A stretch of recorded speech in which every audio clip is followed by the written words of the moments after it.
بسم اللہ الرحمن الرحیم۔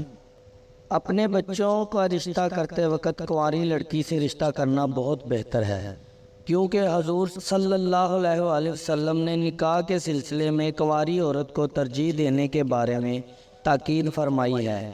حضور صلی اللہ علیہ وآلہ وسلم نے کنواری عورت سے نکاح کیا اور بیواؤں سے بھی نکاح کیے، اس لیے کنواری عورت یا بیوائیں دونوں طرح کی عورتوں سے نکاح کرنا سنت ہے، مگر آپ صلی اللہ علیہ وآلہ وسلم کے فرمان کے مطابق کنواری عورت سے نکاح کرنا زیادہ بہتر ہے۔ اس کے متعلق آپ صلی اللہ علیہ وآلہ وسلم کا فرمان مبارک ہے۔ حضرت جابر رضی اللہ عنہ سے مروی ہے کہ میں نے نکاح کیا اور اس کے بعد حضور نبی کریم صلی اللہ علیہ وآلہ وسلم کی خدمت میں اقدس میں حاضر ہوا تو آپ صلی اللہ علیہ وآلہ وسلم نے پوچھا، اے جابر، آپ نے نکاح کیا؟ میں نے عرض کی، ہاں۔ آپ صلی اللہ علیہ وآلہ وسلم نے پوچھا، تمہاری یہ بے بسی؟ میں نے عرض کیا، بیوہ سے۔ آپ صلی اللہ علیہ وآلہ وسلم نے فرمایا، تو نے کنواری عورت سے نکاح کیوں نہ کیا؟ تاکہ تو اس سے کھیلتا اور وہ تجھ سے کھیلتی۔ ایک اور حدیث میں کنواری عورت سے نکاح کرنے کی تاکید یوں فرمائی۔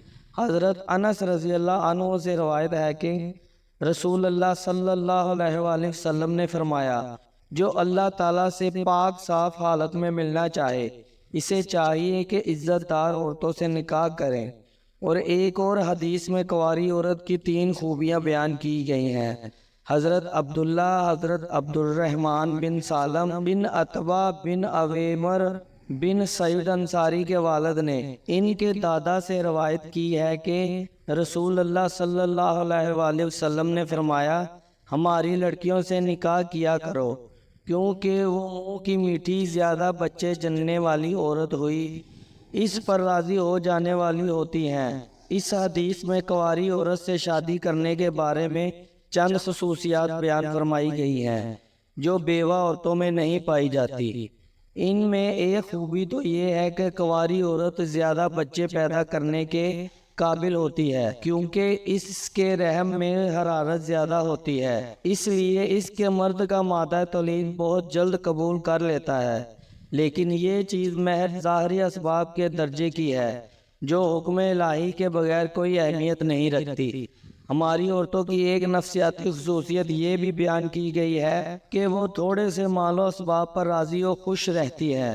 اس کا شوہر انہیں جو کچھ دیتا ہے اس کو رضا اور رغبت کے قبول کر لیتی ہے اور اس پر قناعت کرتی ہے، کیونکہ وہ بیوہ عورت کی طرح پہلے کسی خاوند کا کچھ دیکھے ہوئے نہیں ہوتی کہ انہیں کمی بیشی کا احساس ہو اور وہ اپنے شوہر سے زیادہ مال و اسباب کا مطالبہ کرے۔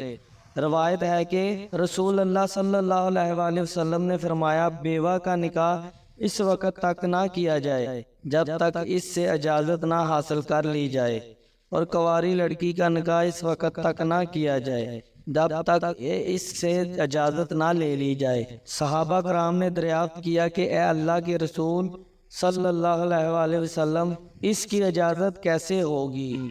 آپ صلی اللہ علیہ وآلہ وسلم نے فرمایا، اس کی اجازت یہ ہے کہ وہ اجازت طلب کرنے پر خاموشی اختیار کرے۔ نکاح کی بہت زیادہ اہمیت ہے، جس کی وجہ سے شوہر کے لیے شہوت حلال ہو جاتی ہے، جس کی عورت سب سے زیادہ حفاظت کرتی ہے، یعنی اس کی شرمگاہ اس عقد کی وجہ سے وہ اپنے شوہر کی قید میں چلی جاتی ہے۔